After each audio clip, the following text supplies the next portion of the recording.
કહેવાય છે કે આપણા શોલ્ડર મજબૂત થાય છે, ક્યાં ક્યાં પ્રેશર આવે છે, ક્યાં ક્યાં તણાવ આવે છે, એના ઉપર ધ્યાન. આપણું શ્વસન તંત્ર મજબૂત થાય છે, પેટના સ્નાયુઓ ખેંચવાથી પાચન તંત્ર પણ ફાયદો કરે છે. કમર દર્દ માટે બેસ્ટ આસન આપણી સ્પાઇનને લચીલી બનાવે છે. And relax. ફરી એકવાર કરીશું. ઊંડા લાંબા શ્વાસ સાથે ઉપર ઉઠીશું. ફરી એના પર ડાળી મૂકી દઈએ. પૂર્ણ ભુજંગાસન કરીશું. પૂરા હાથ કોણીમાંથી સીધા કરીશું. શ્વાસ ભરતા ભરતા ઉપર ઉઠીશું. બંને પગ નજીક નજીક છે. શ્વાસ ભરતા પૂર્ણ ભુજંગાસન. બંને હાથ સીધા કરી દઈશું. કોણીમાંથી હાથ સ્ટ્રેટ અને અહીંયા રોકાઈશું. કમર પર ખેંચાણનો અનુભવ કરીશું. And relax.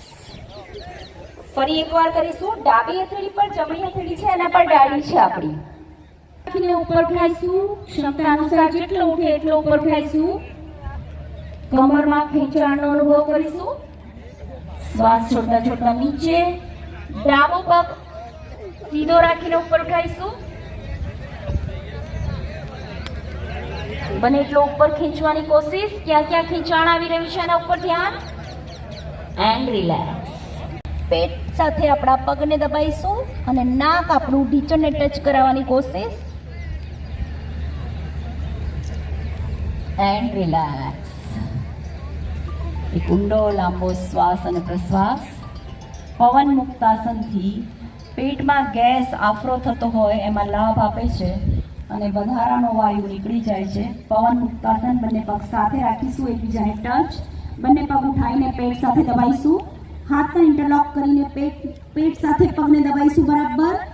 અને શ્વાસ ભરતા ભરતા ઉઠીને આપણું નાક આપણા ઢીંચણને ટચ કરાવવાની કોશિશ. ક્ષમતા અનુસાર રોકાવાનું છે. પગને વધારે પેટ તરફ દબાવો. And relax.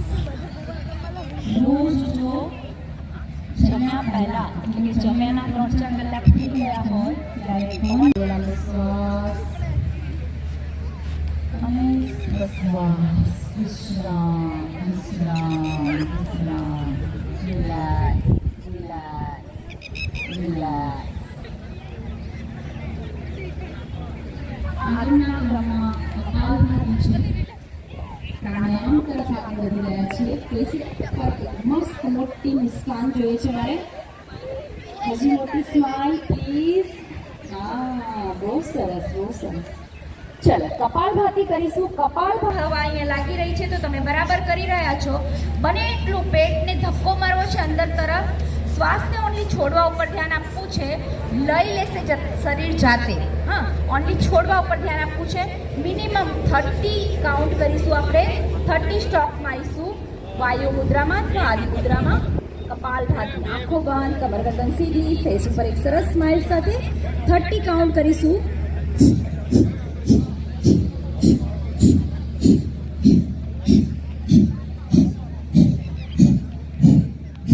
આજુબાજુ જે ફેટ જમા થાય છે એનાથી ફેટી લીવર સોરાયસિસ અને હાર્ટ એટેક જેવા રોગો પણ થઈ શકે છે.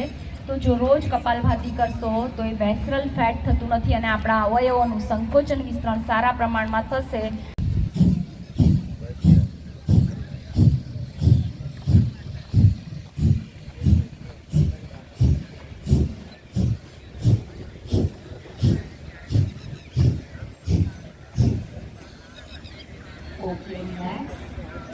આગળનો પ્રાણાયામ છે અનુલોમ વિલોમ પ્રાણાયામ.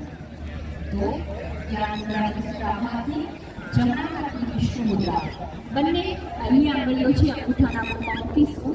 વિષ્ણુ મુદ્રામાં અનુલોમ વિલોમ પ્રાણાયામ. જમણા નોસ્ટ્રલ પર જમણા નોસ્ટ્રલથી શ્વાસ છોડ્યો. જમણા નોસ્ટ્રલથી જ શ્વાસ ભરીશું.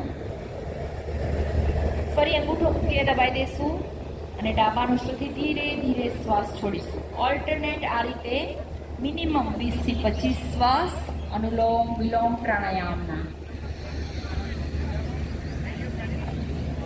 આપ કરતા રહો અને મને સાંભળતા. સ્વર પિંગલા એટલે ગરમ સ્વર. સૂર્ય નાડી. તો જ્યારે ડાબા નોસ્ટ્રલથી શ્વાસ ભરીને રોકીને ધીરે ધીરે જમણા નોસ્ટ્રલથી છોડીએ છીએ તો ચંદ્રભેદન પ્રાણાયામ થાય છે. ચંદ્રભેદન પ્રાણાયામ સ્કિન ડિસીઝમાં ખૂબ ઉપયોગી છે. અને જમણા નોસ્ટલથી જ ભરીએ, રોકીએ અને છોડીએ તો એ સૂર્યભેદન પ્રાણાયામ થાય છે. એ જેને ચક્કર આવતા હોય, જેને ઊંઘ આવતી હોય, જેને આળસ આવતી હોય, જેને બહુ ઠંડી લાગતી હોય, એના માટે ખૂબ ઉપયોગી સૂર્યભેદન પ્રાણાયામ.